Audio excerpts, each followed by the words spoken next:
السلام علیکم ورحمۃ اللہ وبرکاتہ۔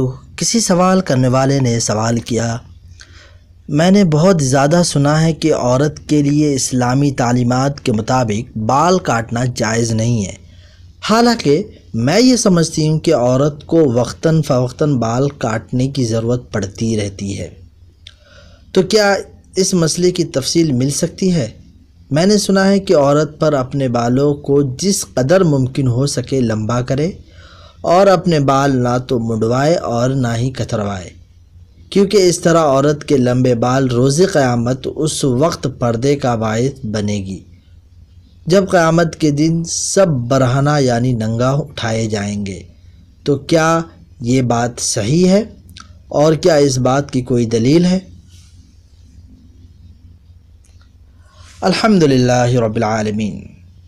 اول،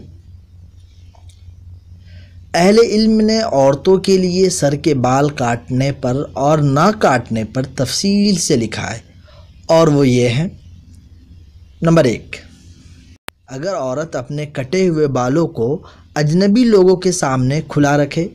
نمبر 2، اگر عورت اپنے بالوں کو کٹوا کر کافر عورتوں یا فاسق عورتوں کی مشابہت اختیار کرنا چاہتی ہو۔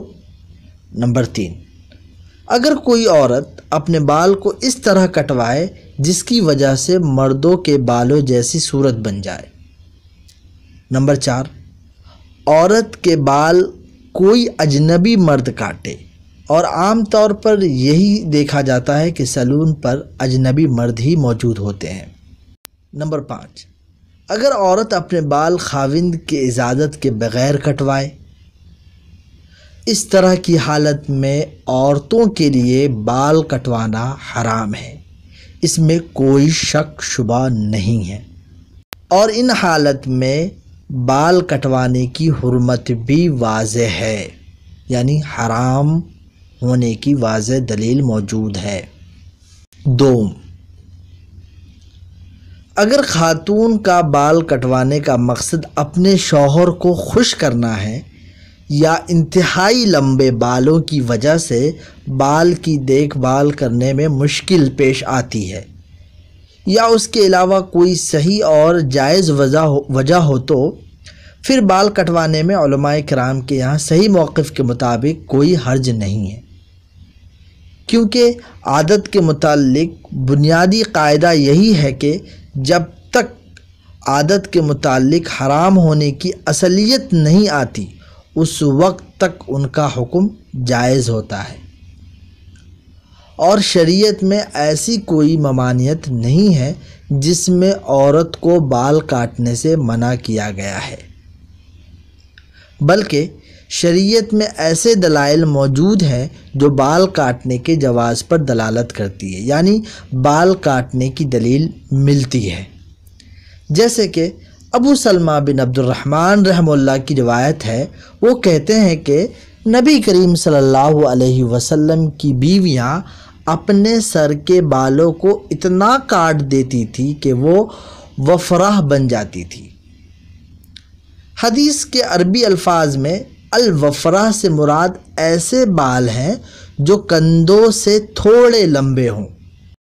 اس کے معنی میں بھی یہی بتایا گیا ہے کہ جو بال کندھوں کی لو تک پہنچے انہیں وفرہ کہتے ہیں۔ امام نووی رحمہ اللہ اس حدیث کے بعد لکھتے ہیں کہ اس حدیث میں دلیل ہے کہ عورت اپنے بالوں کو کاٹ سکتی ہے۔ ابن عثیمین رحمہ اللہ کہتے ہیں، عورت کو اپنے سر کے بال کاٹنے کے حوالے سے یہ ہے کہ بعض اہل علم نے اسے مکروہ قرار دیا ہے، اور بعض نے اسے حرام قرار دیا ہے، اور کچھ نے اسے جائز بھی قرار دیا ہے۔ تو دراصل مسئلہ یہ ہے کہ اہل علم کے درمیان اختلاف ہے، تو ہمیں کتاب و سنت کی جانب رجوع کرنا چاہیے۔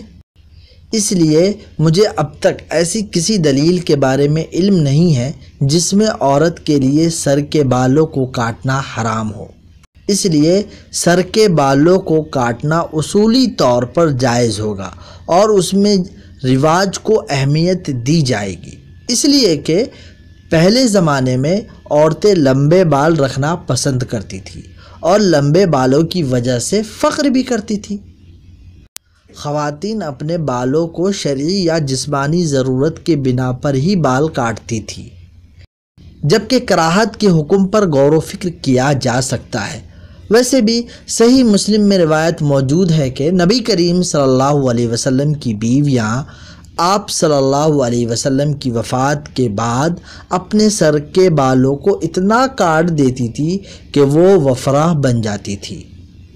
لیکن اگر کوئی عورت اپنے بال اتنے زیادہ کاٹ دیتی ہیں کہ وہ مردوں جیسے لگنے لگتے ہیں تو اس کے حرام ہونے میں کوئی شک نہیں ہے، کیونکہ نبی کریم صلی اللہ علیہ وسلم نے ایسی عورتوں پر لعنت فرمائی ہے جو مردوں جیسی شکل و صورت اور اس کی مشابہت اختیار کرے۔ اسی طرح اگر کوئی عورت اپنے بالوں کو اس انداز سے کاٹتی ہے کہ کافر اور بری عورت کی مشابہت ہو، تو اس کے بارے میں یہ ہے کہ جو جس قوم کی مشابہت اختیار کرے وہ انہی میں سے ہے۔ لیکن اگر کوئی عورت معمولی بال کاٹ لیتی ہے تو اس میں کوئی حرج نہیں، لیکن اس کا خیال ہو کہ مردوں کے جیسے بال نہ لگے اور نہ ہی کافر اور بری عورتوں جیسے۔ یہ جو کہا جاتا ہے کہ عورت کے لمبے بال روز قیامت پردے کی وجہ بنے گی، تو اس کے متعلق احادیث یا کوئی آثار وغیرہ نہیں ملتے، بلکہ اہل علم کے درمیان بھی ایسی کوئی گفتگو سامنے نہیں آئی ہے۔ اس لیے اس طرح کی بات بیان نہیں کرنی چاہیے اور نہ ہی ایسی سوچ رکھنی چاہیے جب تک کہ اس کی کوئی شرعی دلیل نہ مل جائے یا کوئی احادیث میں کوئی حدیث نہ مل جائے، اور ان چیزوں سے ہمیں بچنا چاہیے۔ باقی سب کچھ اللہ رب العالمین ہی جاننے والا ہے۔ السلام علیکم ورحمۃ اللہ وبرکاتہ۔ اس میں جتنی بھی باتیں بیان کی گئی ہے اس میں جو حدیثیں آئی ہیں ان کے ریفرنسز آپ کو ڈسکرپشن میں مل جائیں گے۔ اگر آپ نے ہمارا چینل ابھی تک سبسکرائب نہیں کیا ہے تو پلیز سبسکرائب کر دیں۔